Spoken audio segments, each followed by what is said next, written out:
The best way to describe speed is kind of like it's a little bit of a adrenaline rush. In the Pro Outlaw, we go about 175 mile an hour. In the Top Fuel boat, we go. Right now, our top speed's been 255, and the first time you hit those speeds, it's addicting would be the best way to put it. So your adrenaline's pumping for a while before you whack the throttle and a long while afterwards, and that's what makes you come back for more.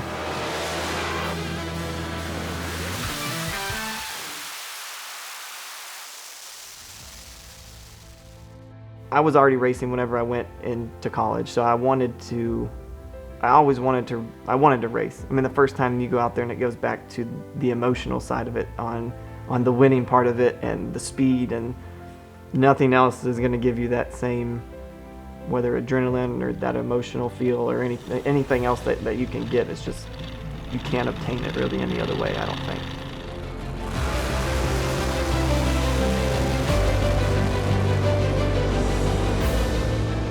I think that's why there's so many people that race, and that's why it's such a big industry.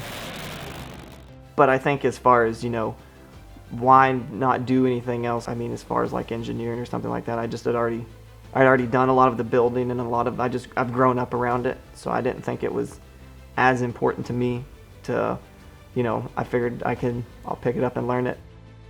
I've been building boats with my dad, because my dad ran drag boats back in the 80s, and so I've grown up around building them, and I'd always been into cars and stock cars, that kind of thing.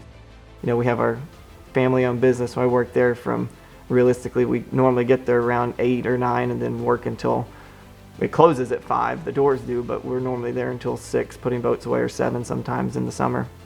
And then we come straight here, and Dad and I and some of the guys, buddies of ours that work on the team, we come here and work here until, Dad doesn't normally work here till 3 in the morning, but he'll cut out around 11-ish or so, and I'll keep working late until 1, 2, 3 in the morning most of every night. And I think that, just trying to make the boat faster, making it lighter, making improvements here and there, whatever you can do to get more of that competitive edge, and that kind of leads more towards the winning side of it and getting the speed, and that's what any racer is searching for.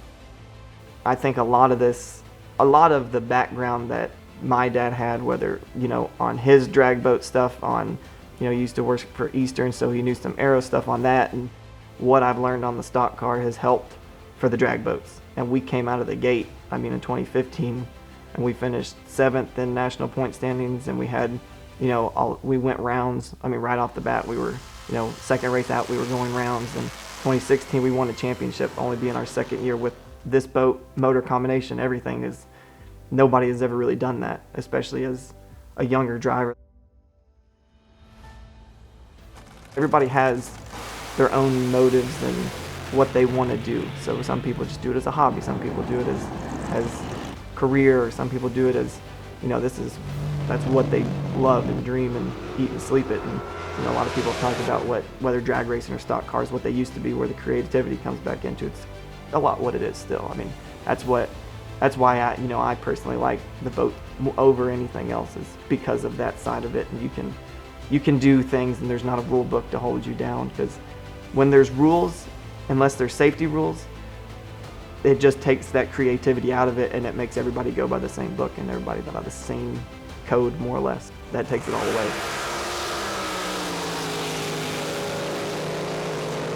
For our team, we have everything in-house.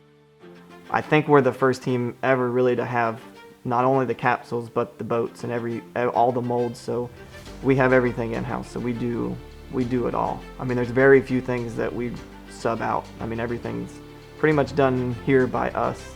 So we know every nut and bolt. We know everything. We know every washer. We know every inch of glass, everything on all of our boats. So I think that also helps on setting us apart. And we can redesign a lot of the stuff. We can re-engineer it if we want, or make things better, stronger, faster. Having, all the things that we do know, and that we're building everything in-house, I think all of that plays into how to get that 10th, or how to get that 2 tenths, or I think that part of it is what separates some of the race teams from your mediocre to your average to your really good race teams. I think how you search for it and what you look for, and and what you do and the things you do back at the shop. Because of how many hours, days, years, months, time that's been spent on just building, whether it's a boat, car, whatever the race vehicle is, it doesn't matter. It's kind of all the same. That's what makes you want to get faster, better. We have normally here, there's 4, 5, 6 people depending on, we'll either fly in, whatever else to come help us. But we have a lot of people that help us and help us get everything built. But they're people that we've known and rely on, and you can count on. And they're the kind of people that if something, even if it looks right, they'll ask you if this is wrong, just to be safe. And that's the kind of people that we want, working on our team. We kind of see it as more of just not a current now team. It's the people along the way that have gotten us to where we are now, and that's part of the reason we're as successful as we are.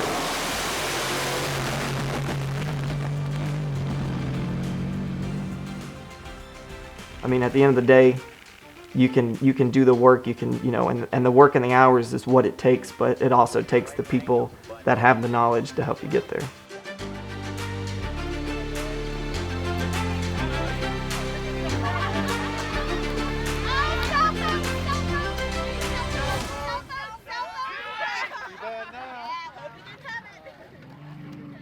All right.